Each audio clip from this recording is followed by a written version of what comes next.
Hello, career TV में आप सभी लोगों का स्वागत है। इस समय हम व्याकरण निरंतर लगातार व्याकरण पढ़ रहे हैं और बहुत सारे टॉपिक, बहुत सारे शीर्षक हम क्लियर कर चुके हैं, पढ़ चुके हैं और उनके विषय में जान चुके हैं। आज का जो हमारा शीर्षक है वो नया शीर्षक है क्या? समास। आज का जो हमारा शीर्षक है वो है समास। तो शीर्षक जो है ये रहेगा आज आपका समास। समास के बारे में हम आज जानेंगे। तो समास का समास से आप क्या समझते हैं? क्या है समास? समास का अर्थ अगर पूछा जाए तो क्या है? तो आइए देखते हैं कि समास का शाब्दिक अर्थ। समास पॉइंट टू पॉइंट आपकी चीजें रहेंगी कि समास का शाब्दिक अर्थ। तो देखिए समास का शाब्दिक अर्थ क्या होता है। समास का शाब्दिक अर्थ होता है संक्षिप्त। क्या होता है? संक्षिप्त। समास का शाब्दिक अर्थ होता है संक्षिप्त और संक्षिप्त का मतलब है छोटा। संक्षिप्त का क्या मतलब है? छोटा। समास का शाब्दिक अर्थ है संक्षिप्त और संक्षिप्त का मतलब होता है क्या? छोटा। क्या होता है? छोटा होता है। चलिए आगे। अब समास का विपरीतार्थक शब्द क्या होगा? ये समास का आपने क्या जाना? समास का शाब्दिक अर्थ क्या होता है? संक्षिप्त या छोटा। अब इसका विपरीतार्थक। विपरीतार्थक तो विपरीतार्थक माने आप जानते हो कि विलोम। विपरीतार्थक माने विलोम। तो इसका विपरीतार्थक शब्द क्या होगा? अर्थ क्या होगा? तो इसका होता है संक्षिप्त का व्यास। संक्षिप्त का व्यास यानी कि व्यास का मतलब होता है क्या? फैलाना। क्या होता है? फैलाना। ये आप जान गए। तो पॉइंट टू पॉइंट चीजों को हम समझेंगे। शीर्षक हमारा समास है, इसका शाब्दिक अर्थ संक्षिप्त या छोटा और विपरीतार्थक इसका उल्टा या विपरीत क्या है? व्यास या यानी कि फैलाव। तो इसको अगर हम इसकी परिभाषा तो हम जान ही जाएंगे। जब समास का हम शाब्दिक अर्थ जान गए तो परिभाषा तो हम अपने आप ही जान जाएंगे कि किसी वाक्य या वाक्यांश को संक्षिप्त करना ही क्या कहलाता है? समास कहलाता है। किसी वाक्य या वाक्यांश को संक्षिप्त करना, उसका छोटा रूप ही क्या कहलाता है? समास कहलाता है। तो परिभाषा तो आप जान ही गए अब स्वतः ही। फिर किसी वाक्य या वाक्यांश को इस प्रकार संक्षिप्त करना कि उसका विग्रह करने पर मूल वाक्य या वाक्यांश निकल आए, उसे समास कहते हैं। तो ये आप जान गए। अब समास। समास कितने प्रकार के होते हैं या समास के कितने भेद होते हैं ये हम सीखेंगे। तो ये देखिए समास जो है तो इसमें आप देखो यहाँ पे कितने वर्ण आपको मिल रहे हैं। यहाँ पे वर्ण आपको मिल रहे हैं 3 और इसका आप कर देंगे 2 गुना तो कितना हो गया? 6। तो जो हमारे समास हैं सामान्य हिंदी में जो हमारे समासों की संख्या है वो है 6।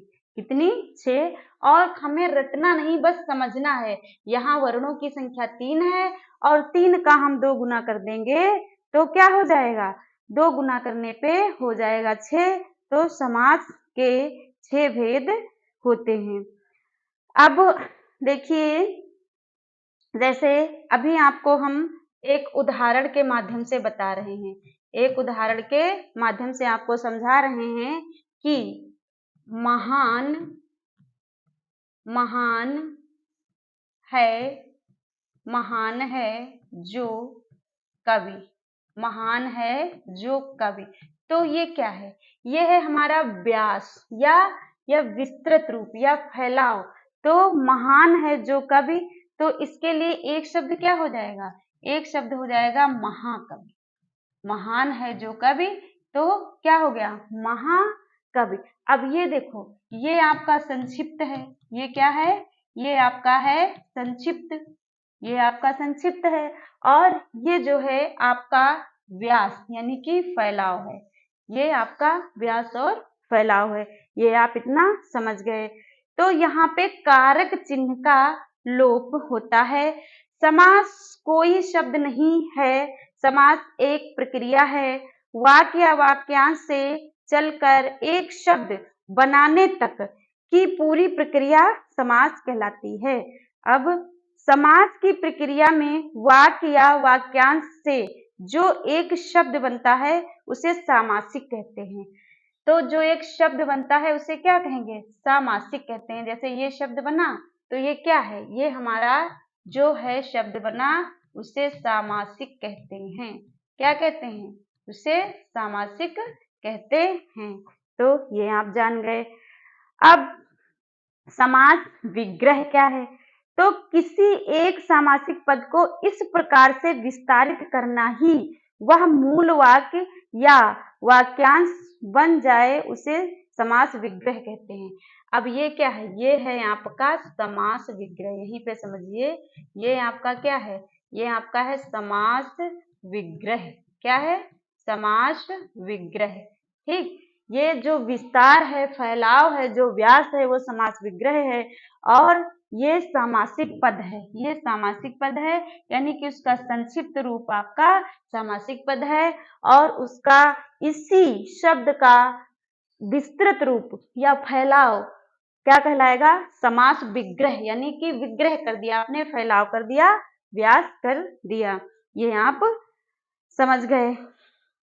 अब समास के दो मत हैं। कुछ विद्वानों ने इनके दो मत माने हैं। भेद तो हमने बता दिए 6। तो सामान्य हिंदी में 6 भेद हैं आपके। समास के सामान्य हिंदी, समास के सामान्य हिंदी में कितने? 6 भेद हैं। सामान्य हिंदी में कितने भेद हैं? 6 भेद हैं। देखिए, हमारी हिंदी 2 प्रकार की होती, एक साहित्य हिंदी, एक सामान्य हिंदी। तो सामान्य हिंदी हमारे जो साइंस साइड के छात्र हैं, जो science side math, physics, bio, chemistry, तो इनके साथ सामान्य हिंदी लगी होती। जो हमारे आर्ट साइड के विद्यार्थी हैं उनके लिए साहित्य हिंदी होती है। तो लगभग चीजें वही होती हैं, थोड़ा सा अंतर होता है। तो यदि हम, और ये टॉपिक लगा दोनों में है, सामान्य हिंदी में भी, साहित्य हिंदी में भी। तो अगर समाज के सामान्य हिंदी में भेद पूछें तो 6 हो जाएंगे, और इसके साहित्य हिंदी में 4 भेद हैं। समास के साहित्य हिंदी में कितने भेद हैं? तो समास के साहित्य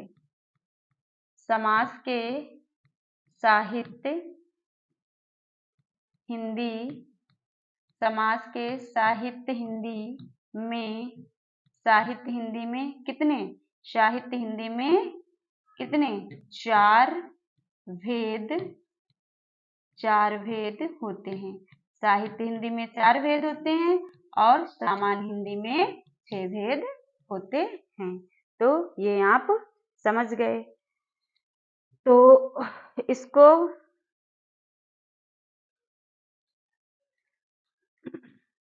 इसे हम देखेंगे। समास के विभाजन का आधार या पद की प्रधानता। इसमें क्या होता है?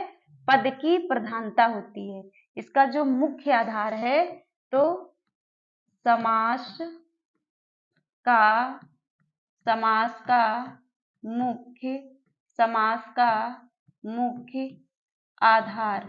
का मुख्य आधार जो है वो क्या है? पद की प्रधानता। क्या है? पद की प्रधानता। इसमें जो हमारा पद है उसकी प्रधानता ही समास का मुख्य आधार है। जैसे आपको अभी हम यहीं पे बता रहे हैं, आपका पहला है अव्ययी भाव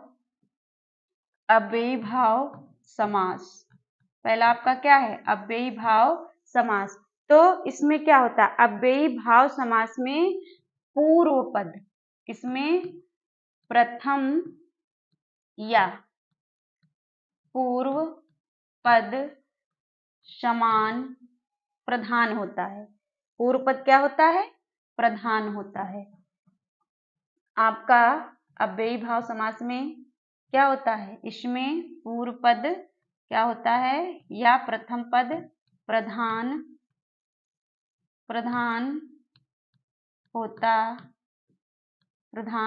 होता है। तो ये आप जैसे हमारा अव्ययी भाव समास जो है, तो अव्यय छिपा हुआ, अव्यय का मतलब क्या होता है, छिपा हुआ। ये जो आपका है क्या, आपका है अव्यय, तो अव्यय क्या मतलब है, छिपा हुआ। क्या, छिपा हुआ। अव्यय का अर्थ क्या है, अव्यय का अर्थ है आपका छिपा हुआ। तो अव्ययी भाव समास में प्रथम पद, यानी कि हमारा जो समास है उसका हम विभाजन करते हैं, विग्रह करते हैं, तो जो हमारा पहला पद रहेगा उसी की क्या रहेगी, प्रधानता रहेगी। तो याद रखिए, अव्ययी भाव समास में प्रथम पद या पूर्व पद प्रधान होता है। और जैसे आपका तत्पुरुष समास, आपका तत्पुरुष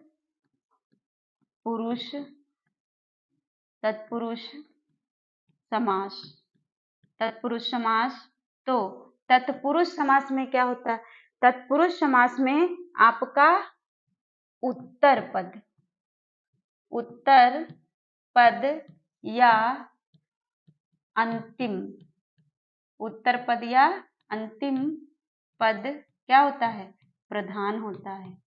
उत्तर पद या अंतिम पद प्रधान है या प्रधान होता है। उत्तर पद या अंतिम पद क्या होता है, प्रधान होता है। तो ये आप सीख गए कि अव्ययी भाव समास में प्रथम पद या पूर्व पद प्रधान होता है, और तत्पुरुष समास में उत्तर पद या अंतिम पद प्रधान होता है। ये आप यहाँ अच्छे से सीख लीजिए। अगला जो आपका है द्वंद्व समास, कौन सा है, अगला आपका है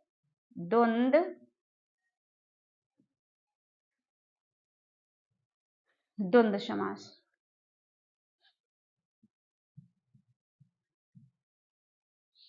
अगला आपका क्या है, द्वंद्व, अगला आपका जो है वो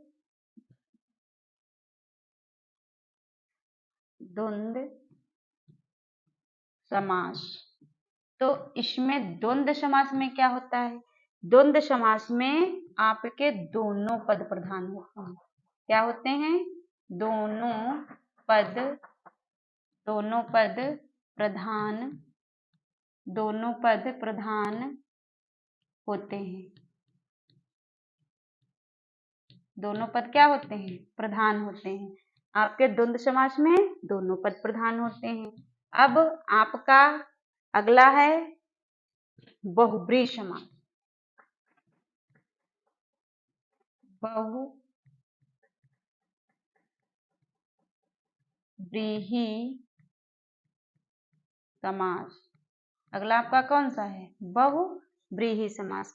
तो बहुब्रीहि समास में जो है तीसरा पद प्रधान होता है। कौन सा, तीसरा पद प्रधान, तीसरा पद प्रधान, तीसरा पद प्रधान होता है। किसमें, बहुब्रीहि समास में। बहुब्रीहि समास में तीसरा पद प्रधान होता है। तो ये चार आप सीख गए।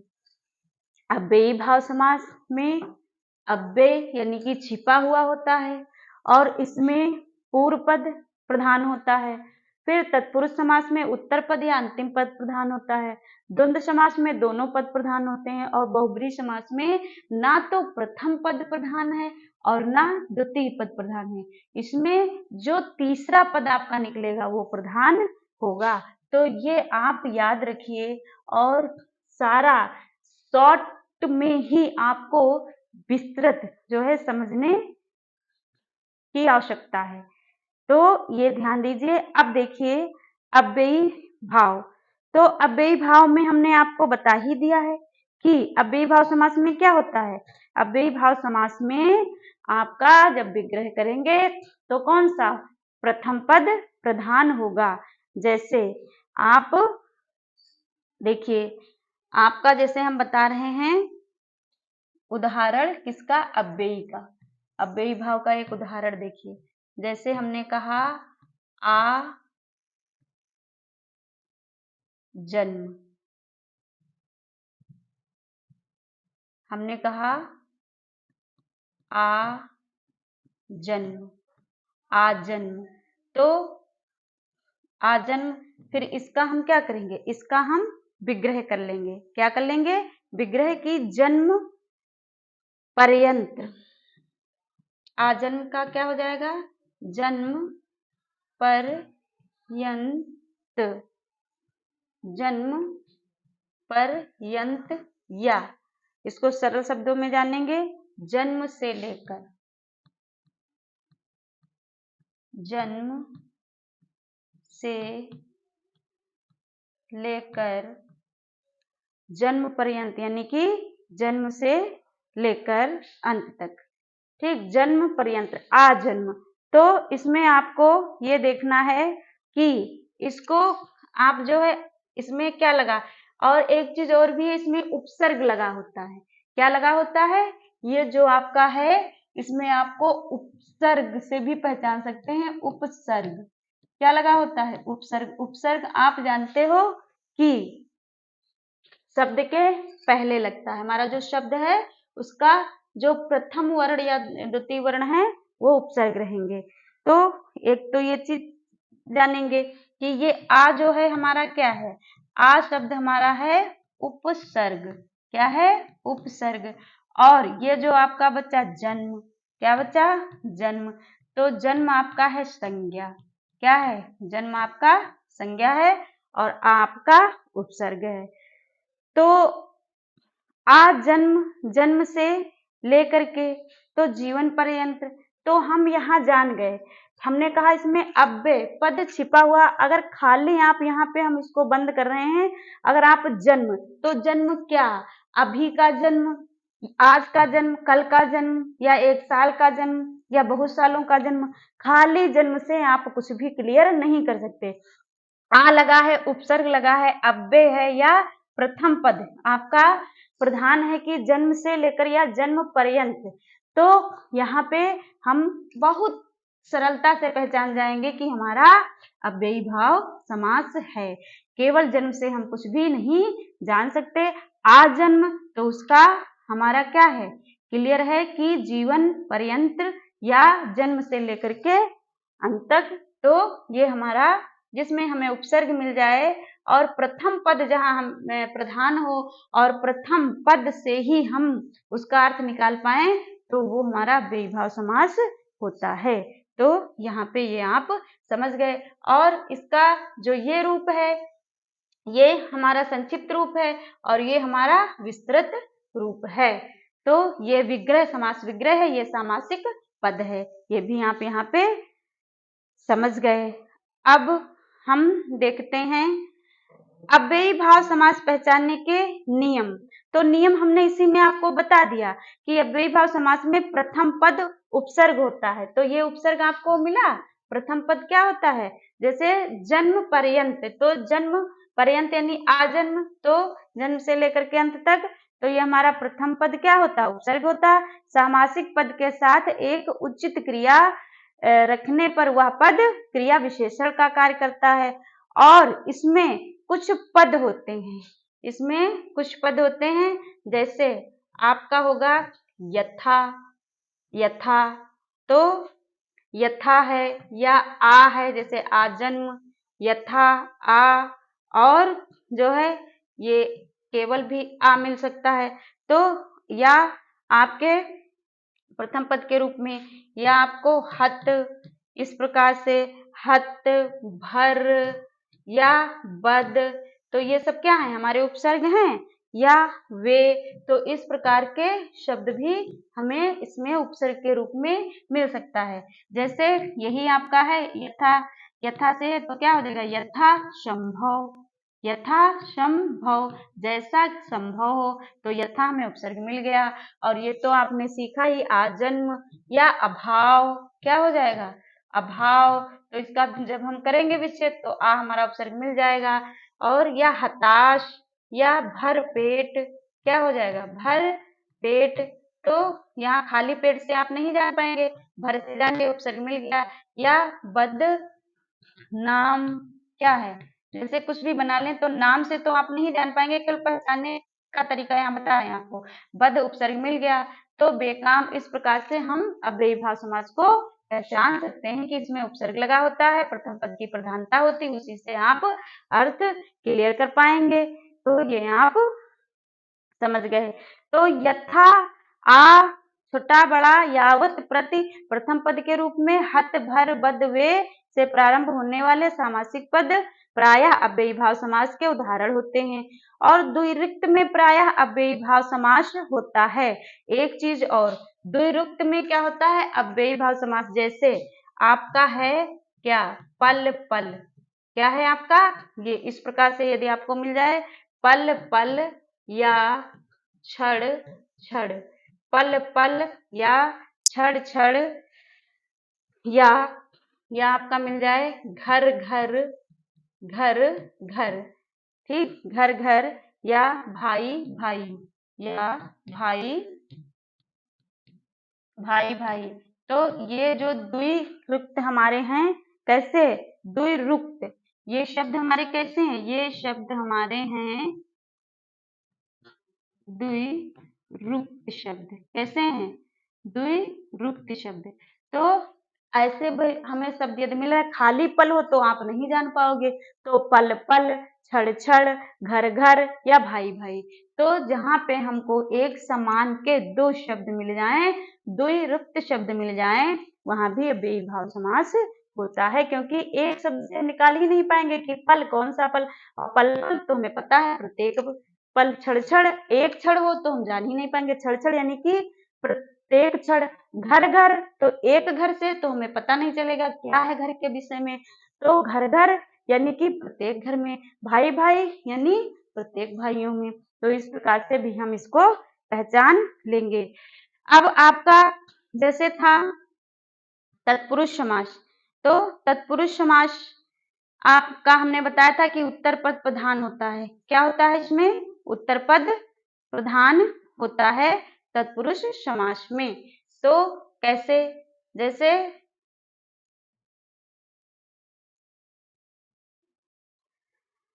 इसमें हमारा अगर किसी सामासिक पद का द्वितीय पद कैसा, जैसे च्युतहीन, विहीन, मुक्त, भ्रष्ट, उत्तर आदि हो तो वहां पंचमी विभक्ति या अपादान तत्पुरुष होता है। तो जैसे हमने कहा रसोई घर, यहाँ पे हम कौन सा लेंगे, अब हमारा ये रहेगा आपका कौन सा समास बता रहे हैं तत्पुरुष समास, आपको हम बता रहे हैं तत्पुरुष समास। तो इसमें हमारे जो है चिन्हों का लोप होता है, इसमें क्या होता है, इसमें कारक चिन्हों का लोप होता है। इस समास की मुख्य पहचान तो ये है कि इसमें कारक चिन्हों, कारक चिन्हों का लोप, कारक चिन्हों का क्या होता है लोप होता है, कारक चिन्हों का लोप होता है। जैसे हमने कहा, उदाहरण देखिए इसके, जैसे हमने कहा क्या कहा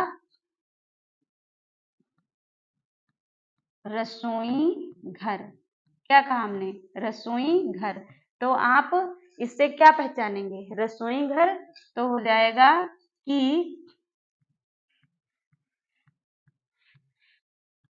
रसोई के लिए, रसोई के लिए घर।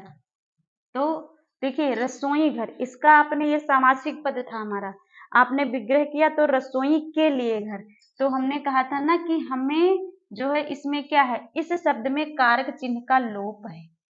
इस शब्द में क्या है, इस शब्द में ये आपका हो गया कारक, कारक चिन्हों का लोप है। जैसे आपके कारक चिन्ह सभी लोग जानते होंगे, कर्ता ने, कर्म को करण से, संप्रदान के लिए, अपादान से अलग करने के अर्थ में, संबंध का, की के। तो इस प्रकार से ये सारे आप लोग जो है चिन्हों को जानते हैं। तो जो तत्पुरुष समास की यही पहचान है कि इसमें कारक चिन्ह छिपा हुआ होता है। जैसे ये आपका सामासिक पद था रसोई घर, जब आपने विग्रह किया तो रसोई के लिए घर, तो जहां पे हमें कारक चिन्ह मिल जाए, तो विग्रह करने पे यदि कारक चिन्ह मिल रहा है या सामासिक पद में कारक चिन्ह छिपा हुआ है, तो वहां हमारा तत्पुरुष समास हो जाएगा। तो जैसे हमने कहा राजमहल, क्या कहा हमने, राजमहल, तो इसका हम विग्रह करेंगे तो क्या हो जाएगा, राजमहल यानी कि राजा के लिए, राजा के लिए महल, तो क्या हो गया ये राजमहल। तो यहाँ देखो इसमें तो कारक चिन्ह का लोप था, यहाँ हमें कारक चिन्ह मिल गया, तो इसलिए ये तत्पुरुष समास है। तो कारक चिन्हों का विग्रह करने पर यदि कारक चिन्ह हमें प्राप्त हो रहा है तो तत्पुरुष समास है, और सामासिक पद में यदि कारक चिन्ह छिपा हुआ है तो हमारा तत्पुरुष समास है। और इसमें सभी कारक चिन्ह आपको मिलेंगे, जितने भी हमारे कारक चिन्ह होते हैं। अब अगला आपका है कर्मधार समास, वहां हमने आपको 4 बताए थे और हमने पूरे बताए हैं 6। तो 5वां जो आपका है वो क्या है, कर्मधार समास। तो इसकी पहचान तो बहुत ही अच्छे से हो सकती है कि कर्मधार समास में क्या होता है। जैसे हमने कहा जो है नील गाय, यहीं से आपको समझाते हैं। हमने कहा नील गाय, तो यहाँ देखिए अब इसको अलग करिए। हमने कहा नील गाय, तो गाय कैसी है, ये जो गाय है कैसी है, नीली है। गाय कैसी है, नीली है। तो जिस शब्द से हमें किसी व्यक्ति, वस्तु, प्राणी आदि के गुण, दोष या विशेषण उनके पता चल जाएं तो वो क्या कहलाएंगे, वो वहां पे हमारा कर्मधार समास कहलाएगा। जैसे एक उदाहरण आप और समझिए, इसमें कर्मधार समास में क्या है, उस चीज का हमें कर्म पता चल जाए वो कैसा है, गुण, दोष, रंग, वर्ण, कुछ भी। जैसे हमने कहा कि रक्त कमल, हमने दूसरा उदाहरण क्या ले लिया, रक्त कमल, बहुत सरलता से हम समझेंगे रक्त कमल। अब ये कमल तो हमारा क्या है, कमल तो हमारा विशेष है, और विशेषण इसका क्या है, विशेषण इसका क्या है कि कमल तो है लेकिन कैसा है, रक्त, रक्त माने वो लाल है, कमल कैसा है, लाल है। तो हमें कमल का रंग पता चल गया, यहाँ हमें उसका वर्ण पता चल गया, इसलिए जो है यहाँ पे क्या है, कर्मधारय समास होगा। तो ये तो आप अच्छे से समझ गए हैं कि जब समास के दोनों पदों में उपमेय उपमान संबंध होता है और इसमें उपमेय उपमान का संबंध भी होता है, तो वहां पे कर्मधार समास होता है। जैसे एक उदाहरण आप और समझिए, जैसे हमने कहा चरण कमल, क्या कहा, चरण कमल, तो ये सामासिक पद है। फिर इसका जब विग्रह करेंगे तो यहाँ हो जाएगा हमारा कमल रूपी चरण। जो चरण हैं वो इतने कोमल हैं जितना कि कमल। तो यहाँ पे देखो कमल क्या है, कमल हमने बताया इसमें उपमान और उपमेय, तो कमल जो है वो क्या है, ये है उपमान और कमल, और ये जो चरण है ये है उपमेय, क्या है, उपमेय। तो यहाँ उपमेय उपमान की भी जो है हमें जहाँ पे उपमेय उपमान का संबंध हो तो वहां पे कर्मधार समास होता है। तो जो चरण है वो कैसे कमल के समान है, तो कमल हमारा उपमान है और चरण हमारे क्या है, उपमेय है। तो इसलिए जो चरण है वो कैसे हैं, कमल के समान कोमल हैं, इसलिए हमारा यहाँ पे कर्मधार समास हो जाएगा।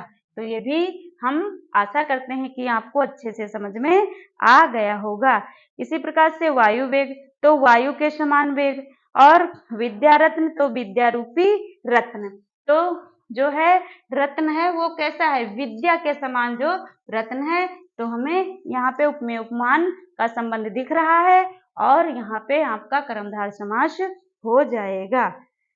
अब हम देखते हैं आगे। तो यहाँ पे तो आप समझ गए। अब कौन सा बचा, आपका बचा द्विगु समास। द्विगु समास एक हमने छोड़ दिया था, द्विगु और चार आपको ऊपर बताए थे कर्मधार, और द्विगु समास हमने छोड़ दिया था। द्विगु समास हमने क्या किया था, द्विगु समास ऊपर आपको चार बताए थे जो हमारे द्विगु समास। तो द्विगु समास देखिए क्या है, द्विगु समास में बहुत अच्छे से आप इसको पहचान पाएंगे कि इसमें आपको विग्रह करने पर क्या है, इसमें क्या है, इसमें विग्रह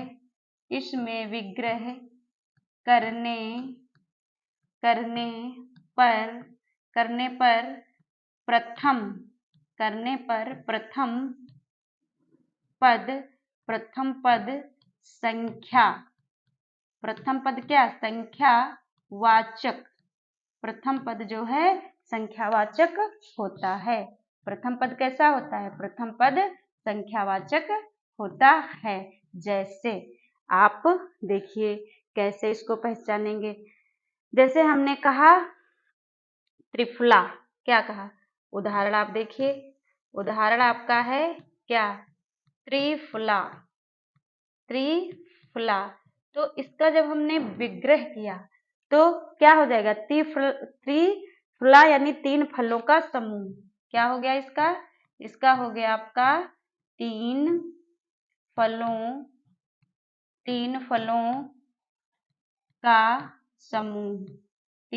का समूह। तो यहाँ पे देखो हमने कहा था संख्या आपको मिलेगी, त्रि माने तीन, तो इसलिए यहाँ पे द्विगु समास आपका हो जाएगा।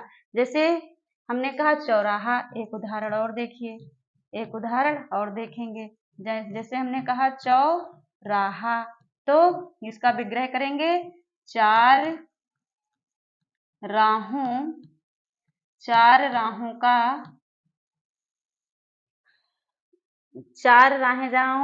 या चार राहों वाला रास्ता चौराहा। ठीक है, चार राहों का जहाँ पे रास्ता हो तो चौराहा हो जाएगा, चार राहों का रास्ता, तो चौराहा हो जाएगा। तो रास्ता कैसा है, चार राहें, तो इसलिए यहाँ पे आपका द्विगु समास हो जाएगा। द्विगु समास में विग्रह करने पर प्रथम पद हमारा संख्यावाचक मिलेगा। अब आपको हमने बताया था द्वंद्व समास, कौन सा बताया था, ऊपर हमने द्वंद्व समास बताया था। तो इसमें हमने बताया था दोनों पद प्रधान होते हैं। क्या बताया था, इसमें दोनों पद क्या होते हैं, प्रधान। इसमें दोनों पद क्या होते हैं, प्रधान होते हैं, दोनों पद क्या होते हैं, प्रधान होते हैं। जैसे इसका हमने उदाहरण लिया, आपको क्या उदाहरण लिया हमने, माता डैश पिता, माता डैश पिता। तो क्या हो जाएगा, तो इसका हो जाएगा कि माता, और ये जो हमारा योजक चिन्ह है इसको हम और में बदल देते हैं, माता और पिता, यानी कि इसमें दोनों पद प्रधान है। पिता के बिना माता अधूरी है, माता के बिना पिता, दोनों पद की प्रधानता है, इसलिए यहाँ पे हमारा द्वंद्व समास है। कैसा समास है, द्वंद्व समास है। और अब एक आपका बचा बहुब्रीहि, कौन सा बचा आपका बहुव्रीहि। कौन सा समास बच्चा? बहुव्रीहि समास। तो इसमें हमने बताया था कि ना प्रथम पद प्रधान होगा ना द्वितीय पद प्रधान होगा, इसमें तीसरा पद प्रधान होगा। जैसे इसको हम डायरेक्ट उदाहरण के माध्यम से समझेंगे, और ना तो आपको रटने की जरूरत है ना बहुत विस्तृत अध्ययन करने की। इसमें आप ध्यान से पढ़िए, और ये आपको जो है छोटे छोटे जो आपके पॉइंट हैं, छोटे छोटे वाक्य हैं, इन्हीं से आप सब कुछ सीख जाएंगे। तो जैसे हमने कहा, आपका उदाहरण क्या है? दशानन। क्या है उस उदाहरण? दशानन। अब इसका आप विग्रह करें तो क्या हो जाएगा कि 10 हैं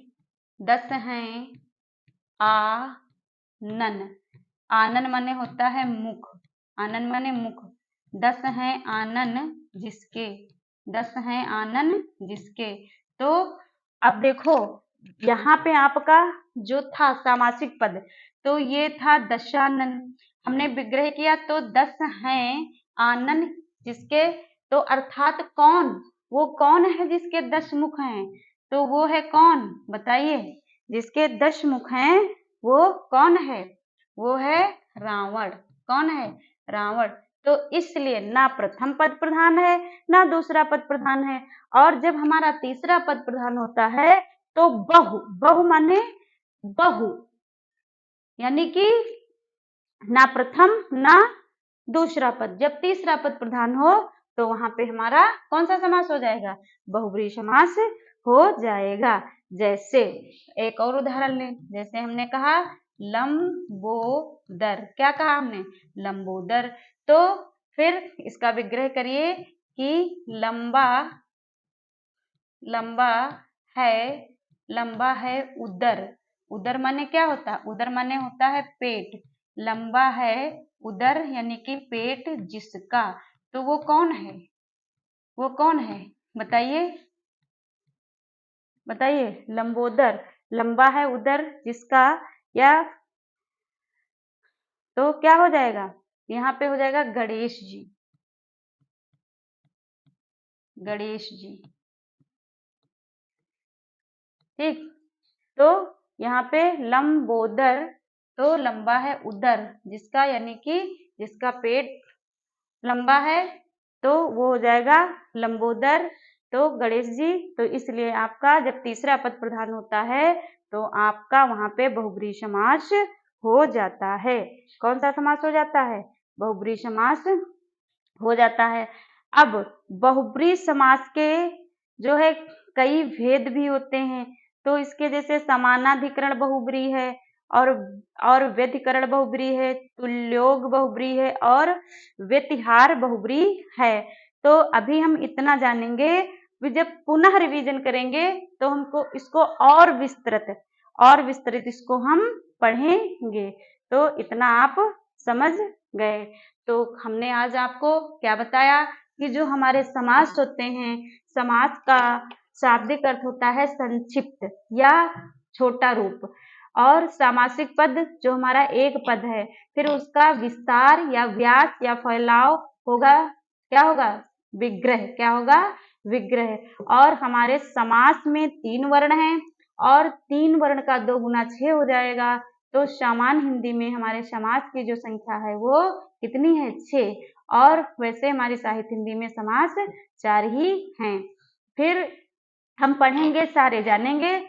तो द्वंद्व समास में क्या होता है? द्वंद्व माने दोनों, द्वंद्व माने दोनों पद प्रधान, जैसे माता और पिता दोनों प्रधान हैं। कर्मधार में किसी भी व्यक्ति, वस्तु, प्राणी का हमें क्या पता चल जाए? उसका विशेषण पता चल जाए, तो वहां पे कर्मधार समास हो जाएगा। जैसे नीलकमल, कमल कैसा है? नीला है। तो ये हमारा हो गया। बहुब्रीहि में क्या होगा? ना तो हमारा प्रथम पद प्रधान होगा ना हमारा द्वितीय पद प्रधान होगा। हमारा जब तीसरा पद प्रधान होगा तो वहां पे हमारा बहुब्रीहि समास हो जाएगा। अब आपका कौन सा बचा? तत्पुरुष।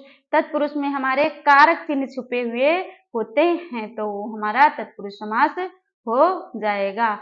अब हमारा बचा द्विगु। द्विगु समास में हमें विग्रह करने पे प्रथम पद में संख्याओं का बोध हो जाता है। तो वहां पे हमारा कौन सा समास हो जाएगा, वहां पे हमारा जो है द्विगु समास हो जाएगा। तो आज हम लोगों ने समास को अच्छे से पढ़ा है।